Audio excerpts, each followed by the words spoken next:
free opportunity, having it all mapped out and pursuing for the long run, providing us with monetary, successful and security as a reimbursement. There are several motivational factors that come when we're looking for opportunities, and that's what we're going to shine a light on today.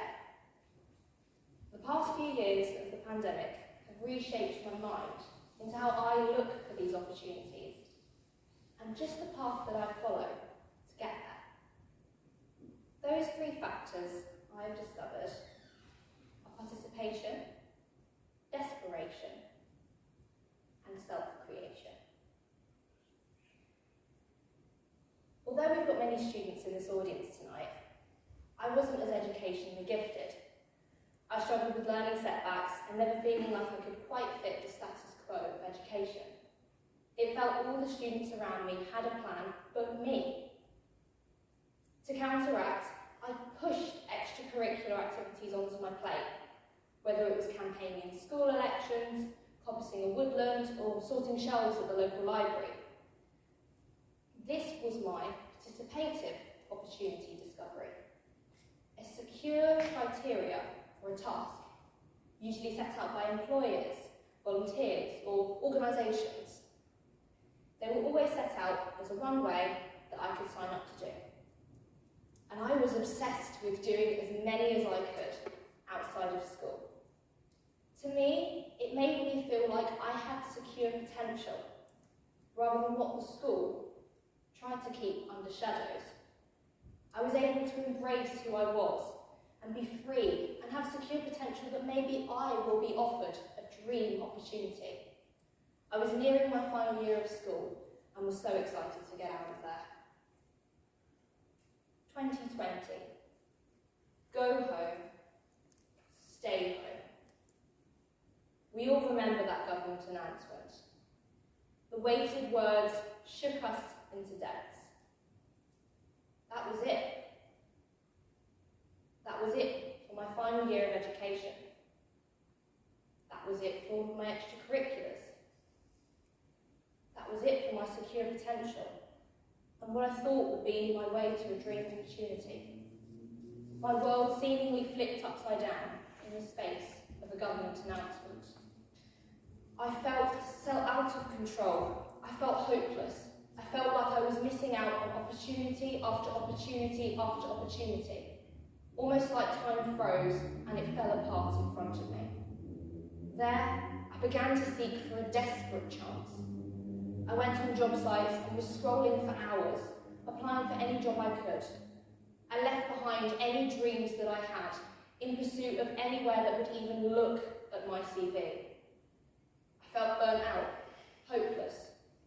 I didn't feel like I had any future ahead of me. A few months on, I was scrolling through school emails, waiting for movement on my sixth form results. There, I came across an email from the Careers Hub.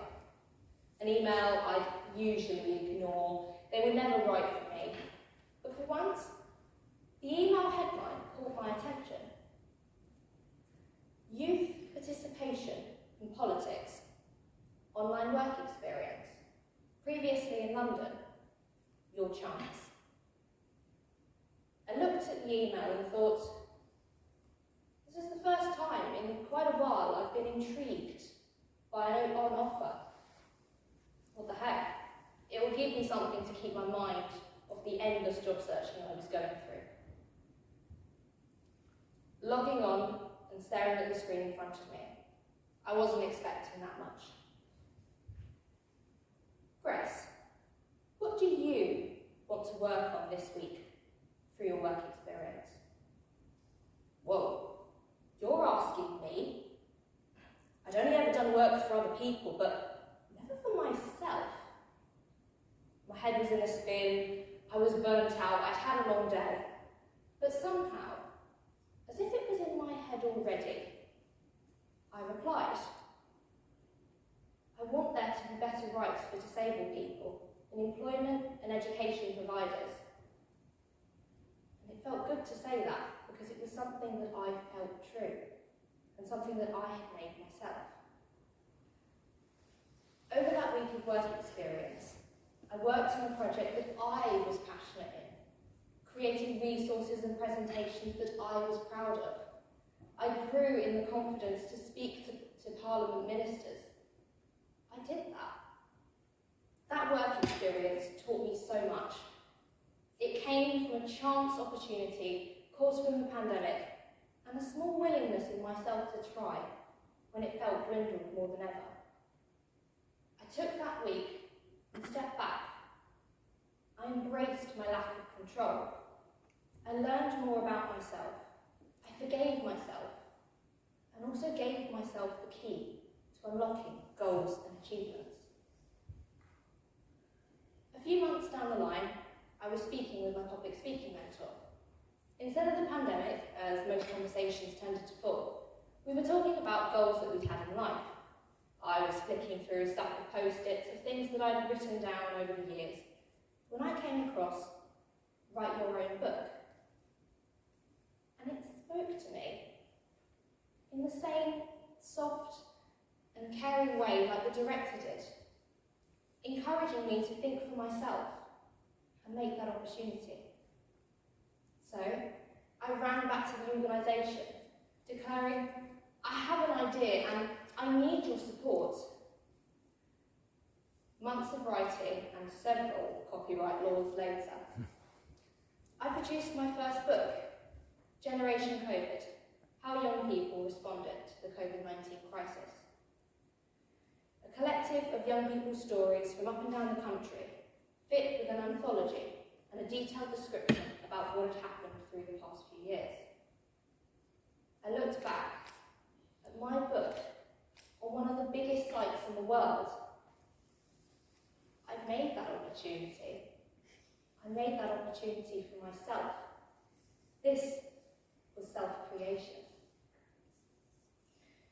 Writing the book also helped me to realise the changing mindset of young people as well. How we kept ourselves motivated throughout the most difficult times the past few years have given us. I received several stories from up and down the country, and going through them, I noticed almost every story started with a situation, but almost always ended in hope.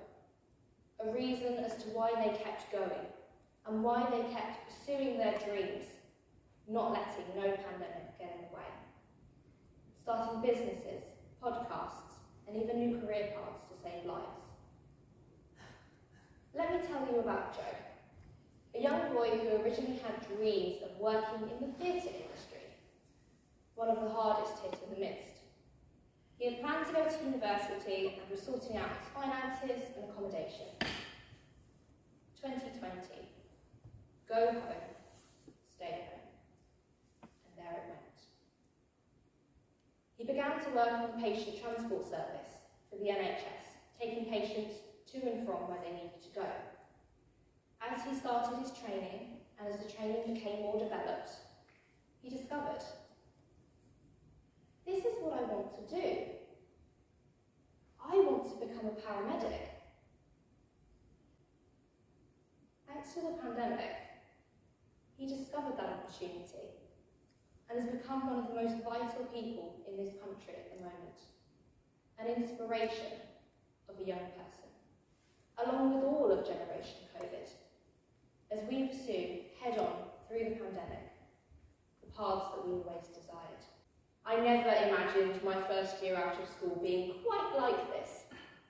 None planned, but all embraced and reshaped from how I saw the pandemic and how I could help myself and the wider community when it felt more broken than ever. I, like many peers, am still discovering what my path is. I've only just turned 20. But yet, despite not knowing what I want to pluck out of this concept of life, I've forgiven myself the pressure in looking for perfection, and instead, embracing the opportunities as they arise.